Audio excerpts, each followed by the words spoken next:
Hey guys, what's up? So, I'm not really doing anything of a show today, so this is just a little bit of a bonus. It's only, I'd say about 13 minutes or so long. The most I'll say about it is I've seen this movie, and, I thought Christopher Nolan, okay, is it getting too hyped up, And then I seen it. It took me a while. It's not like I didn't know if I wanted to see it, and then I seen it, and then I was like, wow, just blown away. It really is that good, and I usually hate when characters boast up a movie that's not that good. Just prop it up, and it's just shit, but yeah, this is really a classic. It's going to go down as a classic movie.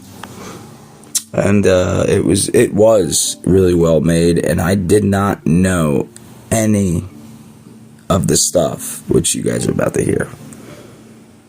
Alright, I'm going to stop right there. I'm tired. This is for Wednesday. I'll be releasing this at 12 a.m. Wednesday, January 3rd. Peace out. And like always, take care of yourselves and one another. This is Jimmy James saying peace out. People can't take praise. He just turned to dust, if you're wondering where he went. We're in a race against the Nazis, and I know what it means if the Nazis have a bomb. How compelled did you feel to try to go deep on the world of quantum physics? Did you try to understand it at any level? We'll start with you. Me? Yeah. I figured out pretty quickly that it would have been a waste of time to try to understand anything significantly about quantum mechanics. Seriously though, my job was to kind of go after the humanity of the character, and frankly, there's probably like a tiny percentage of people on the planet who can have a proper grasp of that level of physics. Chris being one of them. Chris being one of them. Yeah. I did speak to Kip Thorne, who was this advisor on the film, who was also the advisor on Interstellar. Yeah. And he's great at kind of breaking it down. So I had a kind of, vague conceptual grasp of what was going on, but these guys are operating on a completely different level. If we could understand the science to that level, that's what we would be doing with our lives. Yes. It really is about trying to get across the interpersonal dynamics between these characters, what Oppenheimer must have lived with. That's what Chris, when he came to us with the movie, the supporting players, it was very clear. The script was written in the first person. It was very much Oppenheimer's experience. It was through his eyes, and he was like, this movie is going to be entirely riding on the back of that performance and what this person lived with, and I need actors in support of that. And so that was really our job. So we all had different dynamics with the Oppenheimer character, so we looked at those. For me, it was from the military side, and Groves, my character, ran the Manhattan Project and hired him as the scientific director, so they had this kind of natural tension because they looked at the world in a different way. But it was really all about how our characters affected him and added to this kind of burden that he had and kind of haunted him through his life. Fascinating that you all believe that Christopher Nolan understood all of the science. Working with him, did you see him more as the scientist or the artist? Like, his films often work right in that fertile territory of dreams and technology, science and art. And engineering. And engineering, of course. Yeah, you need to balance all those things as a filmmaker, right? That's how I see him, or like Jim Cameron, or those two. I've never worked with Cameron, but like just from looking at his movies, like they have that bit of engineer in them. Like when you look at Chris's, the hallway fight in Inception, and you realize he realized, oh well, if we build the hallway and then hang it and then put them on wires, then we can turn it and we can make them. He always has some kind of engineering idea, and he's always pushing the tech. Like on this, they invented black and white IMAX film. Yeah.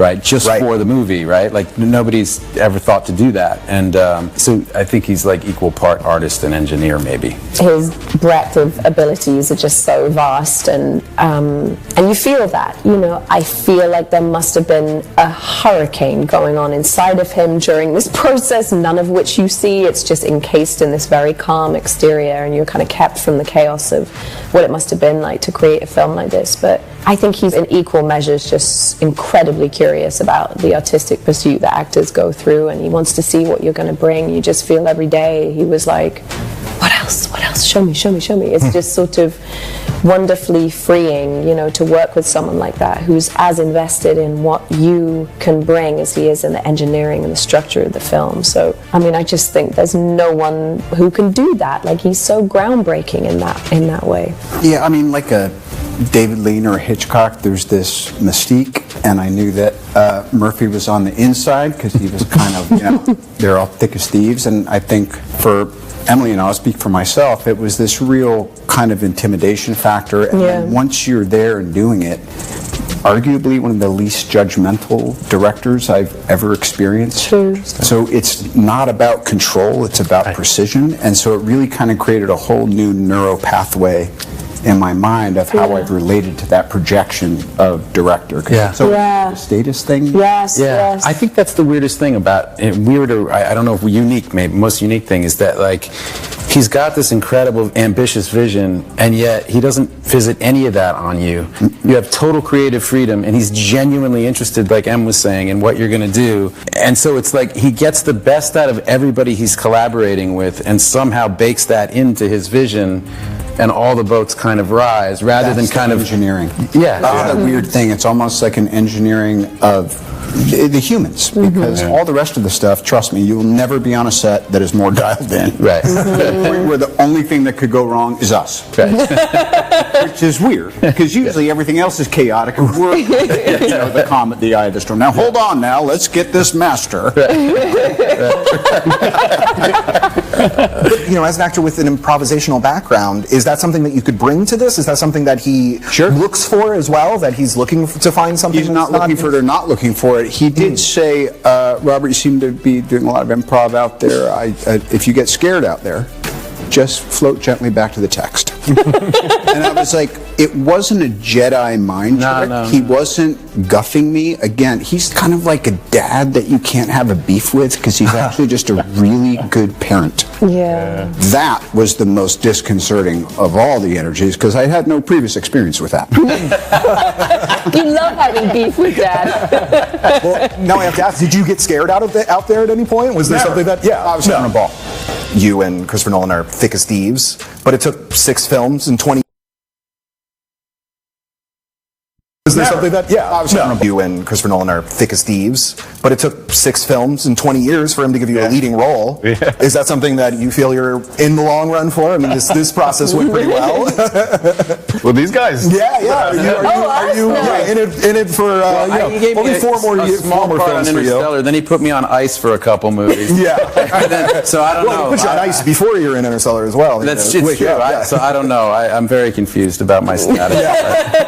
I'm available. Matt, don't be too testy. I think the thing is, I'm not available. When Chris calls, I think any actor would go, Whatever you want. Whatever you want, whatever size part. We're like, but like he was saying, Chris himself said, he doesn't write with actors in mind, because he goes, if I write with an actor in mind, then I'm already limiting what the movie can be, because I'm thinking of something they've already done. So who knows, you know. But he is adapting a book that has a striking resemblance to you on the cover of it. I wonder how soon into writing it he started thinking about you, though. I just think there's a part of me that just feels like, who else can play that part? But it was funny. I think a lot of us ended up looking like the characters. Worryingly. Worryingly like the characters. You know, we kind of ended up... like owners start looking like their pets. Kind of. I mean, when I saw that first... That was it. The one in the production office. The blown up picture of Gillian. An empty panel board.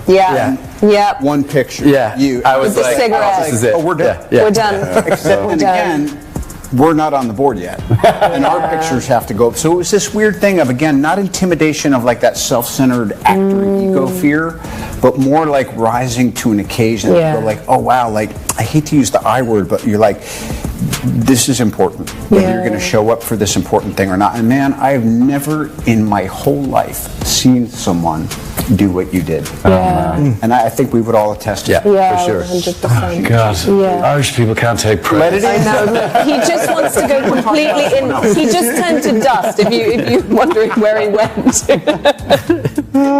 you're like, moving on. Please move on. Please move on. But then the subject matter is the I word as well, is so important. Was that daunting beyond just trying to rise to the occasion with Christopher Nolan? No, it's knowing that Chris Nolan's making the story. Yeah. We're in it. And so it wasn't daunting at all for me. It was like, to me, it was like, this is the appropriate director matched to this incredibly important story. Like, this is an obvious marriage made in heaven, and we're the kids, you know, in the middle of it. And so it wasn't daunting at all. But I don't know how Killian didn't lose his mind. No, for We sure. looked at the schedule. We would pop in and out, and you were there. You were never not there. And none of us really know. We know in parts what the experience are, but even just if you just talk about it in terms of a lift, how? Yeah. Just give us a little about how. But you know, you get into a kind of a rhythm. You get that kind of rhythm when you're in every single day and you don't think about anything else and it just consumes you. It's all you live and breathe. Possession. Yeah, it's kind of like if you're in this, yeah, it is kind of like a little bit like a possession.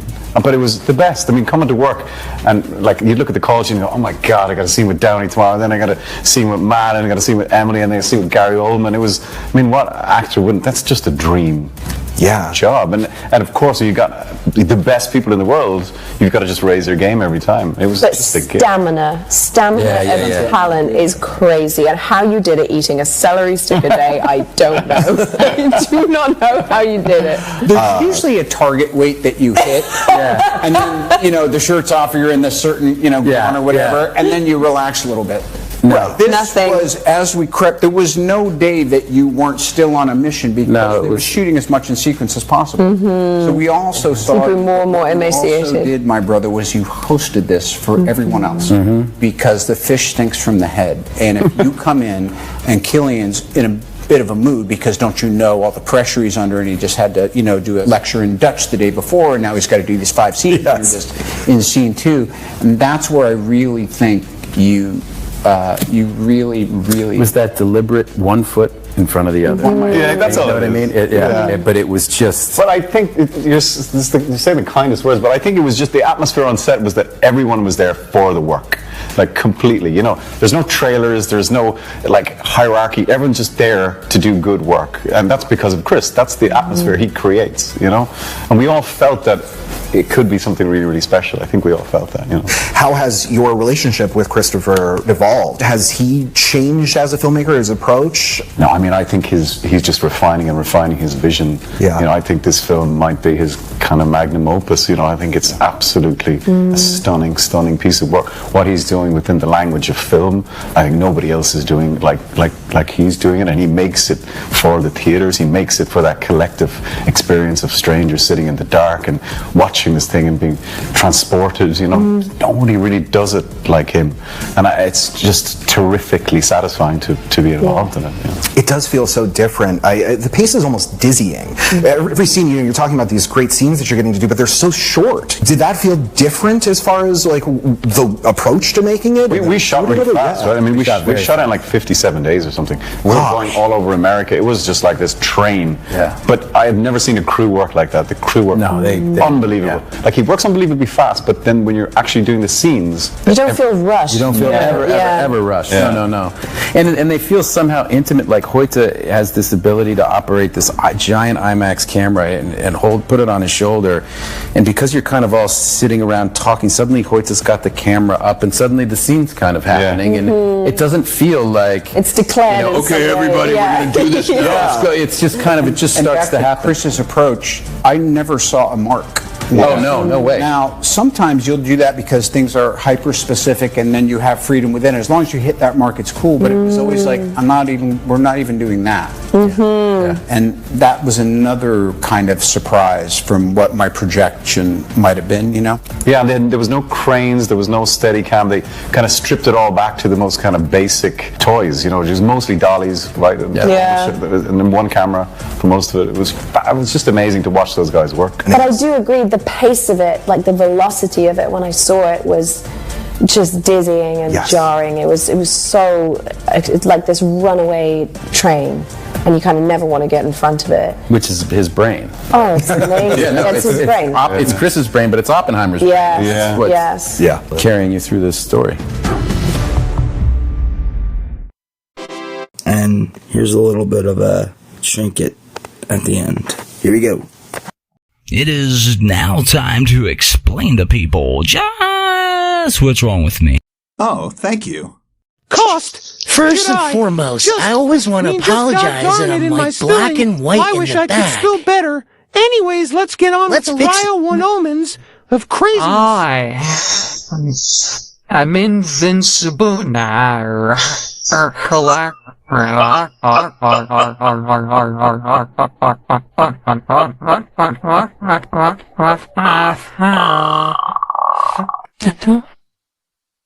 I just always thought I was just like the hottest guy in the classroom. Yes. This shit is old.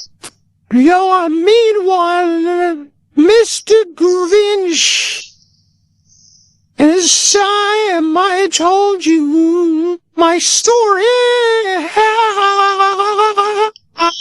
Once upon a time, I snuck to Santa Claus's house when there was nobody there. And I took a big fat shit right under Mrs. Claus's. Oh, you guys are asleep. Hey, I'm a fucking cucumber. I'm leveling up. Holy shit smokes. I'm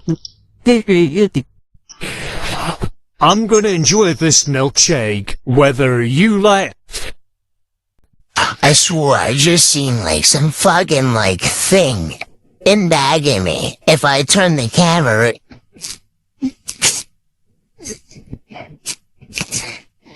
Anyway, so getting on to the rest of this.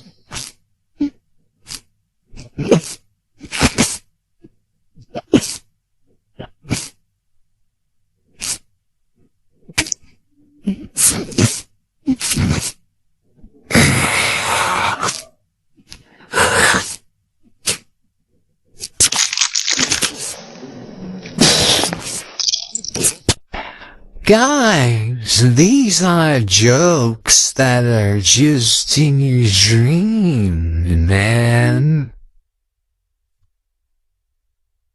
I took like no drugs making this.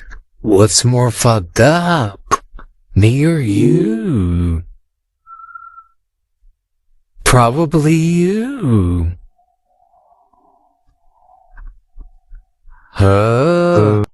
So like, yeah, every once in a while I try to get serious, you know what I mean? I try not to joke around, I try to stay. I punch myself so hard I punch myself back into human form. It's just one of these.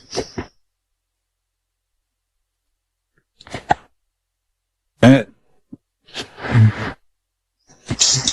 I don't even need those fucking things. I'm telling you. I'm a goddamn... Oh, I'm old. Oh, Jesus. Take me home and take me home.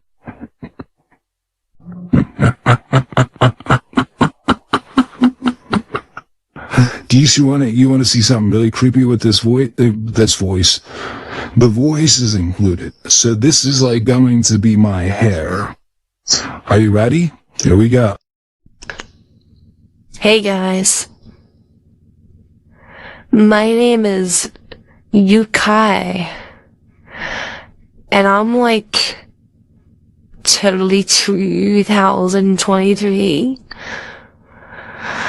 I'm gonna fucking kill you all.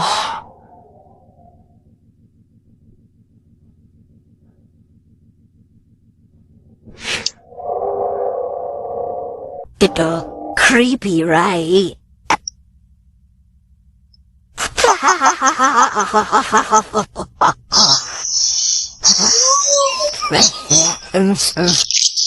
So I always wanted to know what happens when you have, like,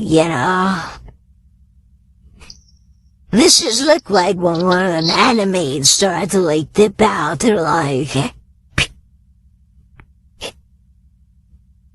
I love you a long time. But, like, it's not like that. It's more like, here I am, wide awake. 2 minutes later,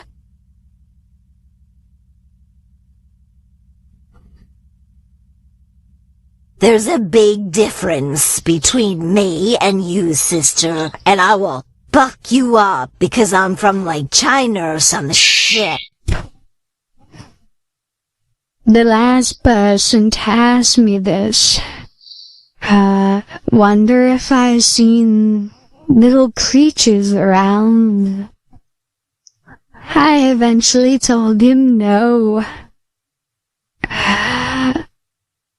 But who are we kidding?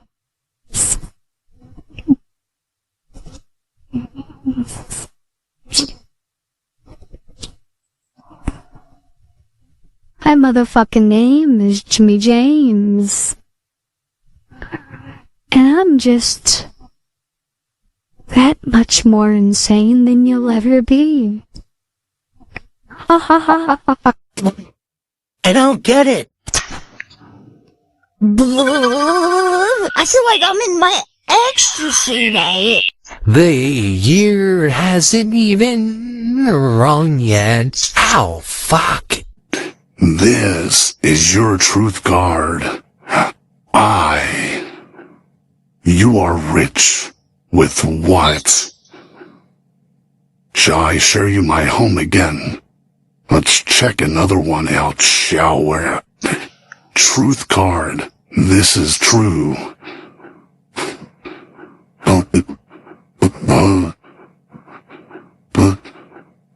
Sometimes, yes. Does anyone, like, keep going with this, or, like, you're just mooted? Here we go, with your last truth card. That is true. I am fucking loyal to a T.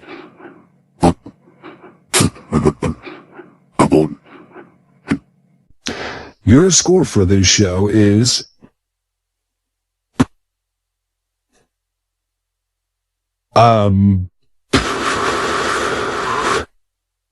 The fuck do I have in my mouth? Oh, it's a game. Hold on, I got this. Ready?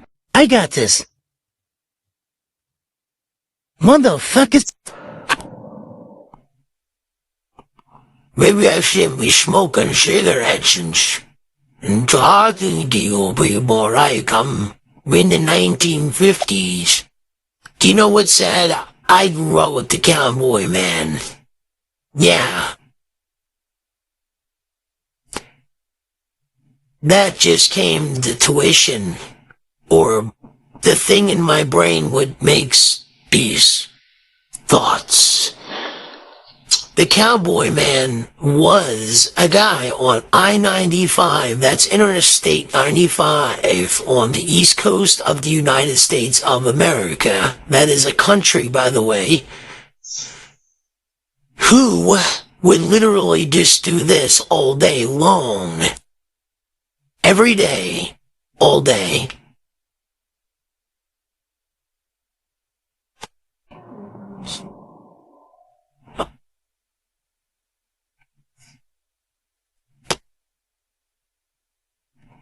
So that's my best, and, that's my best Marble Man. Alright, back to the egg thing.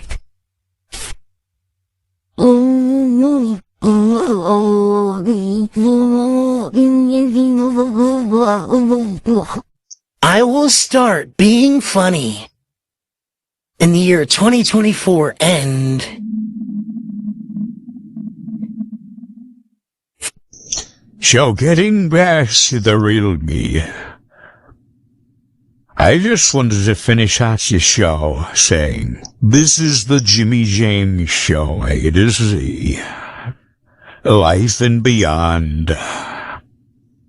Insanity at its finest.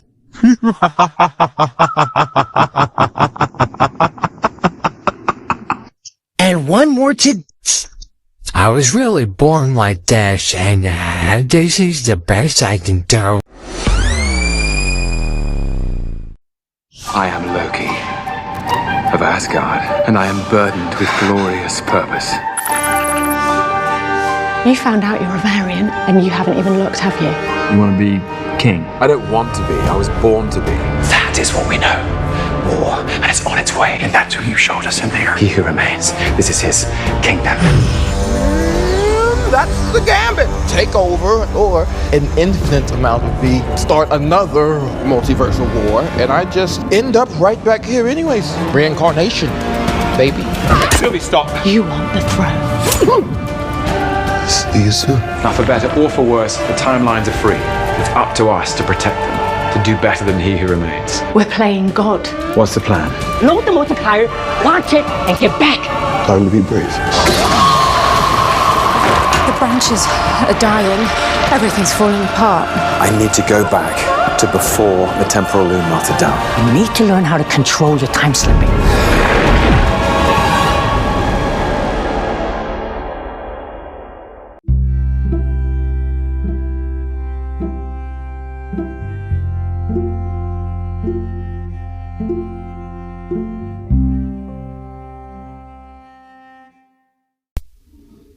Alright. This is Matthew McConaughey saying, check out Jimmy James while I drive away my Lincoln. Yeah. Hey, what's up, guys? This is Jimmy James, and I'm here to tell you one more freaking time. Fuck it. Let me do that again. This is Jimmy James telling you one more fucking time. You must now, according to Spotify and Anchor, with the lovely assist, can you please go to Spotify and follow me? Because that's the only way I can even get a red cent. Please follow me. I'm begging you, follow me. I got no food on the table. Follow me. They won't pay me anymore. They said I need a certain amount of followers on Spotify. Please go follow me. I'll do anything. Anything you say, I'll do it. But, alright, I'm just getting a little carried away. If you can, yes, if you can, please follow me on Spotify. I'll put the link in there. Oh, and also, goodbye.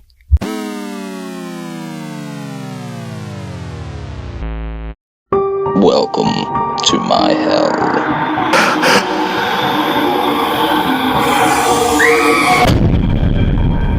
There are monsters inside all of us.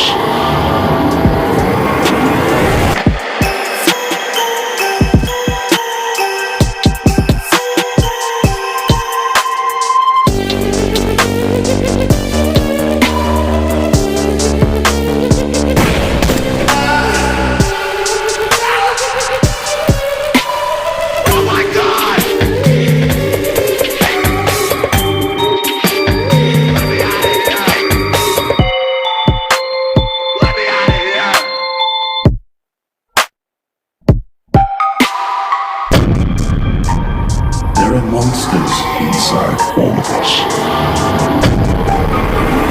There are monsters inside all of us.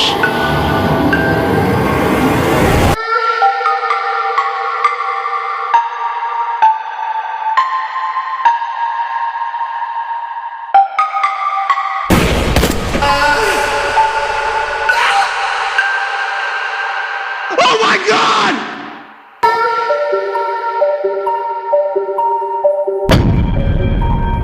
There are monsters inside all of us.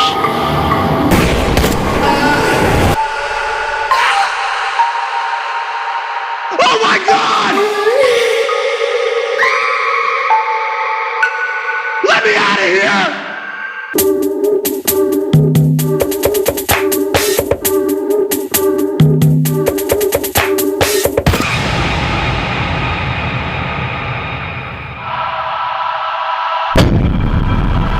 There are monsters inside all of us.